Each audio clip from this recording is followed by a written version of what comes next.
KaraokeBooks. The Bride of Lammermoor. Written by Walter Scott.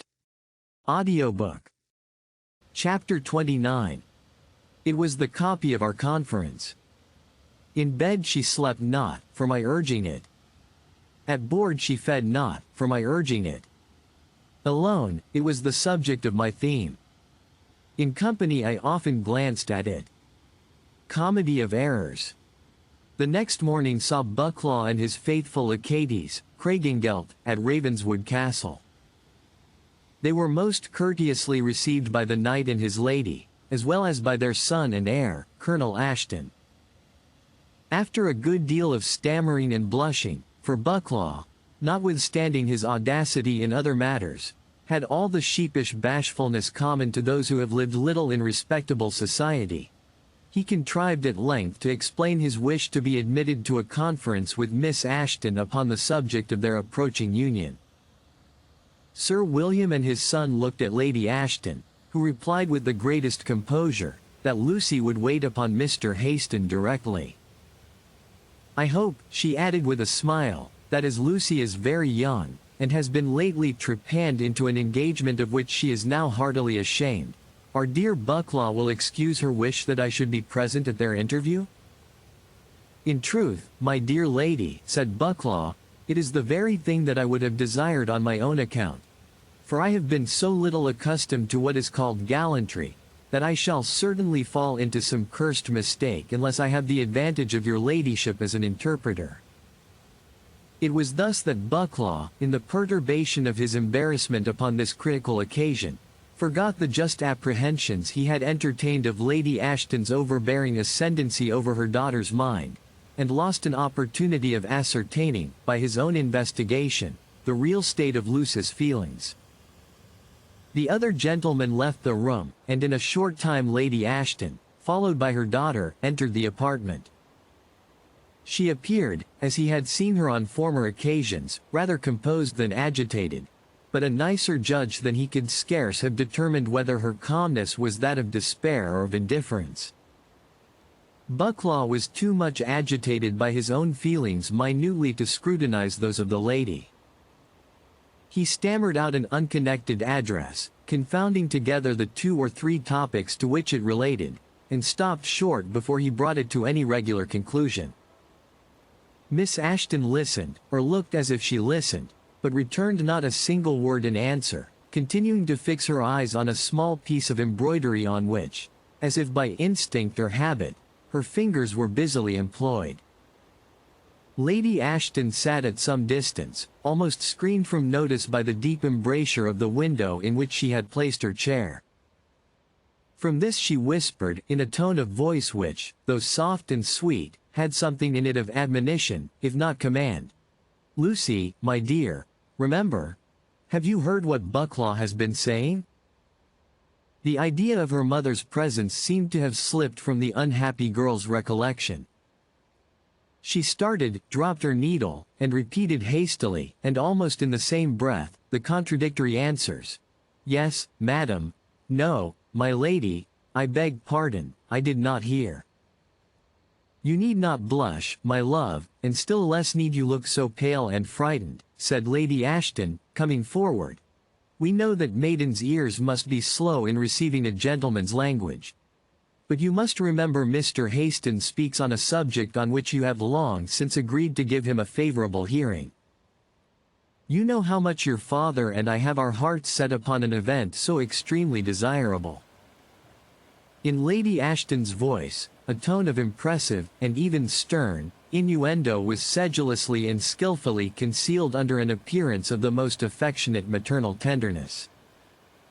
The manner was for Bucklaw, who was easily enough imposed upon. The matter of the exhortation was for the terrified Lucy, who well knew how to interpret her mother's hints, however skillfully their real purport might be veiled from general observation.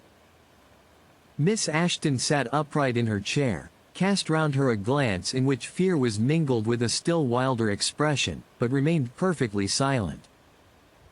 Bucklaw, who had in the meantime paced the room to and fro, until he had recovered his composure, now stopped within 2 or 3 yards of her chair, and broke out as follows. I believe I have been a fool, Miss Ashton. I have tried to speak to you as people tell me young ladies like to be talked to, and I don't think you comprehend what I have been saying, and no wonder, for and me if I understand it myself. But, however, once for all, and in broad Scotch, your father and mother like what is proposed, and if you can take a plain young fellow for your husband, who will never cross you in anything you have a mind to, I will place you at the head of the best establishment in the Three Lothians. You shall have Lady Girnington's lodging in the Canongate of Edinburgh. Go where you please, do what you please, and see what you please, and that's fair.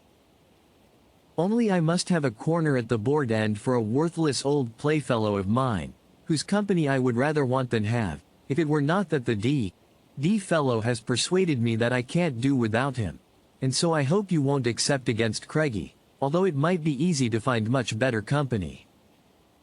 Now, out upon you, Bucklaw, said Lady Ashton, again interposing. How can you think Lucy can have any objection to that blunt, honest, good-natured creature, Captain Craigengelt? Why, madam, replied Bucklaw, as to Craigie's sincerity, honesty, and good nature, they are, I believe, pretty much upon a par. But that's neither here nor there. The fellow knows my ways, and has got useful to me, and I cannot well do without him, as I said before. But all this is nothing to the purpose, for since I have mustered up courage to make a plain proposal, I would fain hear Miss Ashton, from her own lips, give me a plain answer. My dear Bucklaw, said Lady Ashton, let me spare Lucy's bashfulness. I tell you, in her presence, that she has already consented to be guided by her father and me in this matter. Lucy, my love, she added, with that singular combination of suavity of tone and pointed energy which we have already noticed, Lucy, my dearest love. Speak for yourself, is it not as I say? Her victim answered in a tremulous and hollow voice. I have promised to obey you, but upon one condition.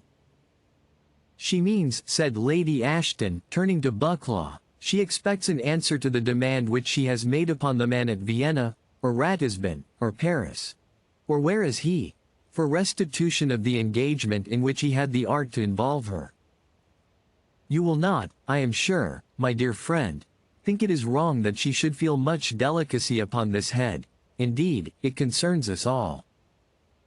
Perfectly right, quite fair, said Bucklaw, half humming, half speaking the end of the old song. It is best to be off wi, the old love, before you be on wi, the new. But I thought, said he, pausing, you might have had an answer 6 times told from Ravenswood. Me, if I have not a mind to go fetch one myself, if Miss Ashton will honor me with the commission. By no means, said Lady Ashton. We have had the utmost difficulty of preventing Douglas, for whom it would be more proper, from taking so rash a step. And do you think we could permit you, my good friend, almost equally dear to us, to go to a desperate man upon an errand so desperate? In fact, all the friends of the family are of opinion, and my dear Lucy herself ought so to think, that, as this unworthy person has returned no answer to her letter, silence must on this, as in other cases, be held to give consent, and a contract must be supposed to be given up, when the party waives insisting upon it.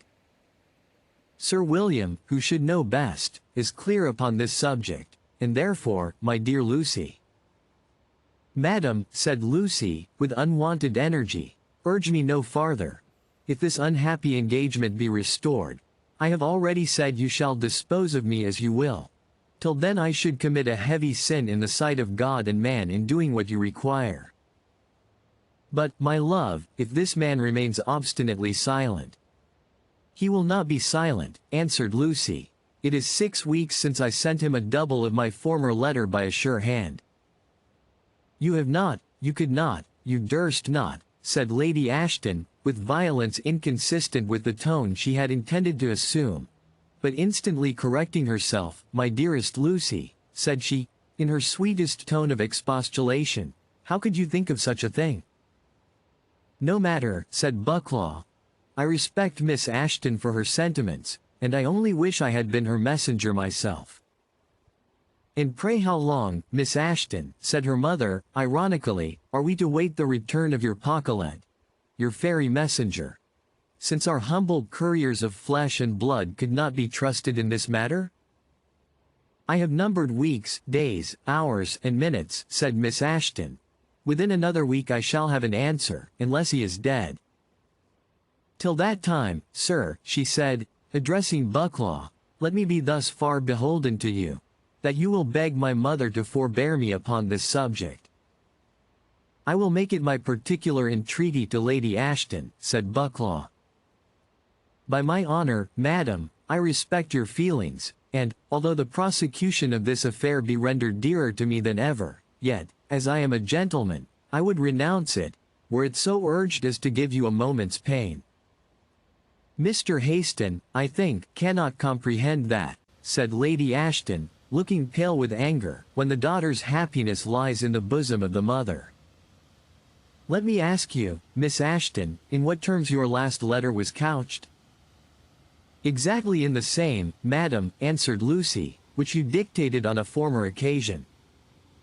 "When 8 days have elapsed, then," said her mother, resuming her tone of tenderness, "we shall hope, my dearest love, that you will end this suspense."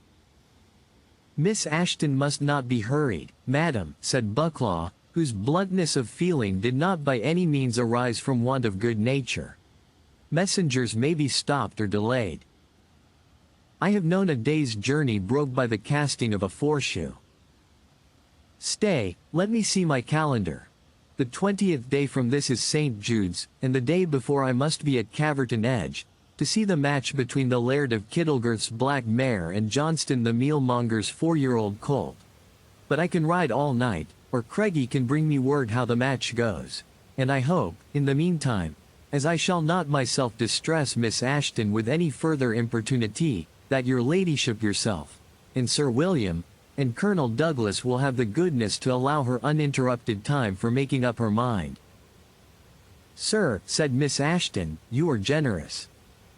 "As for that, madam," answered Bucklaw, "I only pretend to be a plain, good-humored young fellow, as I said before, who will willingly make you happy if you will permit him, and show him how to do so." Having said this, he saluted her with more emotion than was consistent with his usual train of feeling, and took his leave. Lady Ashton, as she accompanied him out of the apartment, assuring him that her daughter did full justice to the sincerity of his attachment, and requesting him to see Sir William before his departure, since, as she said, with a keen glance reverting towards Lucy, against St. Jude's Day, we must all be ready to sign and seal. "To sign and seal," echoed Lucy, in a muttering tone, as the door of the apartment closed, "to sign and seal, to do and die," and, clasping her extenuated hands together, she sunk back on the easy chair she occupied, in a state resembling stupor. From this she was shortly after awakened by the boisterous entry of her brother Henry, who clamorously reminded her of a promise to give him 2 yards of carnation ribbon to make knots to his new garters. With the most patient composure Lucy arose, and opening a little ivory cabinet, sought out the ribbon the lad wanted, measured it accurately, cut it off into proper lengths, and knotted it into the fashion his boyish whim required. "Dinna shut the cabinet yet," said Henry, "for I must have some of your silver wire to fasten the bells to my hawk's jesses, and yet the new falcon's not worth them neither, for do you know, after all the plague we had to get her from an airy, all the way at Poso, in Manor Water, she's going to prove, after all, nothing better than a rifler. She just wets her singles in the blood of the partridge, and then breaks away, and lets her fly. And what good can the poor bird do after that, you know, except pine and die in the first heather cow or wind bush she can crawl into?" "Right, Henry, right, very right," said Lutch, mournfully, holding the boy fast by the hand, after she had given him the wire he wanted. "But there are more riflers in the world than your falcon, and more wounded birds that seek but to die in quiet, that can find neither brake nor wind bush to hide their head in." "Ah, that's some speech out of your romances," said the boy, "and Sholto says they have turned your head." But I hear Norman whistling to the hawk. I must go fasten on the jesses. And he scampered away with the thoughtless gaiety of boyhood, leaving his sister to the bitterness of her own reflections. It is decreed, she said, that every living creature, even those who owe me most kindness, are to shun me, and leave me to those by whom I am beset. It is just it should be thus. Alone and uncounseled, I involved myself in these perils.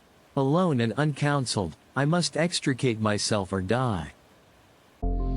If you liked what you heard, please subscribe to the channel.